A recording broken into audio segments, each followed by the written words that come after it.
Salut, c'est Jules. Alors aujourd'hui, on va encore parler immobilier et on va surtout parler mindset dans l'immobilier. On va parler de l'importance du mindset dans l'immobilier, de l'importance fondamentale du mindset dans l'immobilier. Avant qu'on commence, clique sur s'abonner, mets la cloche, mets un gros pouce vers le haut et c'est parti. Donc pourquoi le mindset? Donc déjà, qu'est-ce que c'est le mindset? Le mindset, ce qu'on appelle le mindset, donc en anglais ça veut dire l'état d'esprit. Mais c'est pas l'état d'esprit dans le sens l'état d'esprit dans lequel tu te trouves sur un moment donné. C'est vraiment l'état d'esprit en général, c'est-à-dire développer un bon état d'esprit. Donc ça comprend quoi? Ça comprend la positivité, l'optimisme, la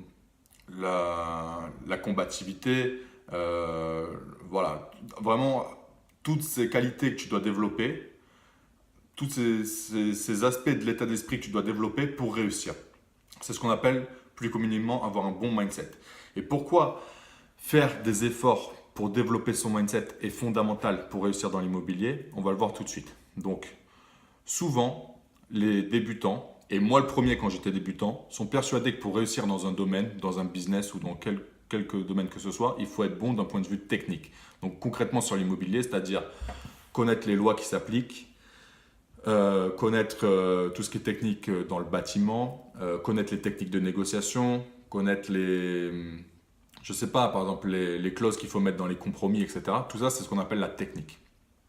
Donc ça, c'est très bien, ça c'est très important, c'est sur ça qu'il faut se former, c'est fondamental. Si on n'a pas cette technique-là, on ne peut pas réussir, ça c'est clair. Mais il faut comprendre que cette technique-là, de mon point de vue, c'est seulement 20% de ta réussite. Parce que tu peux très très bien connaître toute la théorie, connaître toute la technique, avoir l'expérience, avoir tout ce que tu veux, mais avoir un mauvais mindset.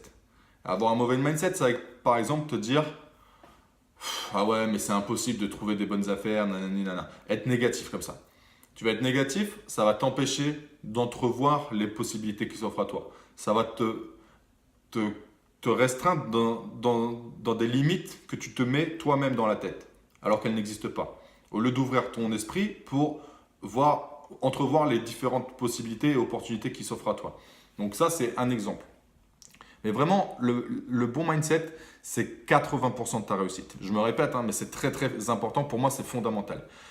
Qu'est-ce qui va faire la différence entre quelqu'un qui se dit « Ok, je vais me former pour investir dans l'immobilier » et qui va acheter 2 appartements, fait en sorte qu'il s'autofinance et attendre la retraite pour pouvoir profiter pleinement de l'intégralité des loyers de ces 2 biens-là. Qu'est-ce qui va différencier cette personne-là et la personne qui se dit non, moi je vais bâtir un empire immobilier et je vais finir ma vie avec 100 appartements et ce sera tous des appartements qui font au moins 10% de renta. Quelle est la différence entre ces 2 personnes-là? La seule unique différence, c'est ce qu'il y a là-dedans, c'est le mindset. Donc ça va être l'ambition, le fait de voir grand, c'est très important parce que tu atteins tes objectifs. Voilà, on essaye d'atteindre des objectifs. Mais l'objectif que tu te fixes à la base, c'est ça qui va déterminer ta réussite.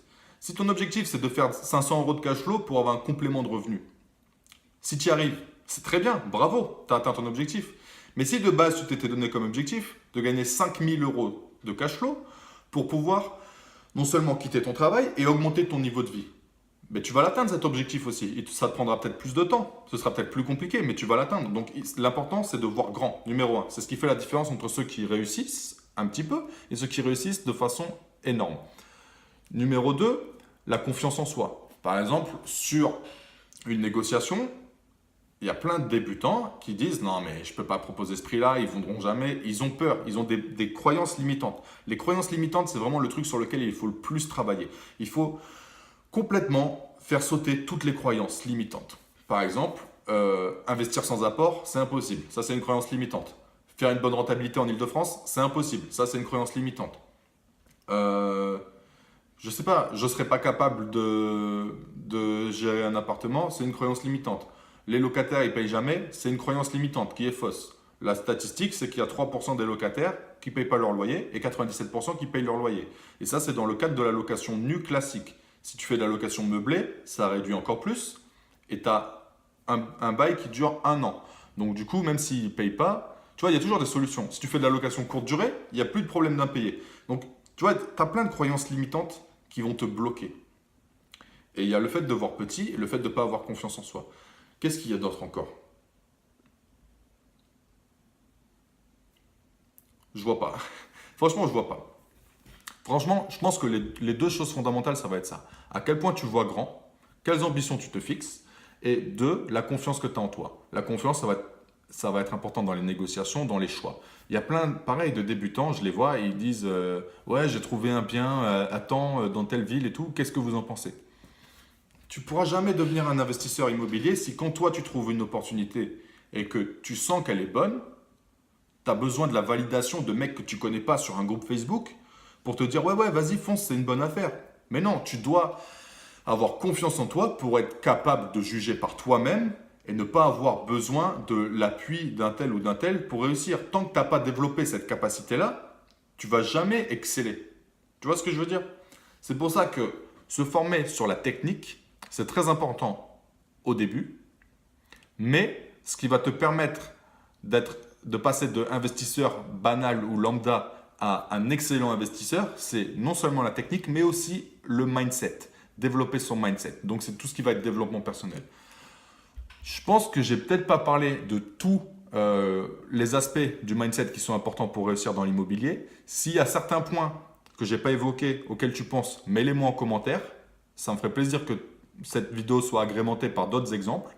Si tu es d'accord avec moi ou pas, dis-le moi aussi. Ça m'intéresse de savoir, mais moi, de mon point de vue, de mon expérience, je peux t'assurer que, et je ne te parle pas de juste ce que moi j'ai fait, je te parle de plein d'investisseurs immobiliers que je connais.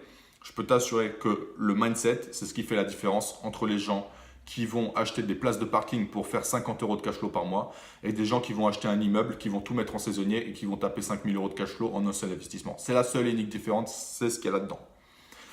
Voilà, donc je te dis à la prochaine, dimanche prochain, nouvelle vidéo comme d'habitude. À bientôt, ciao.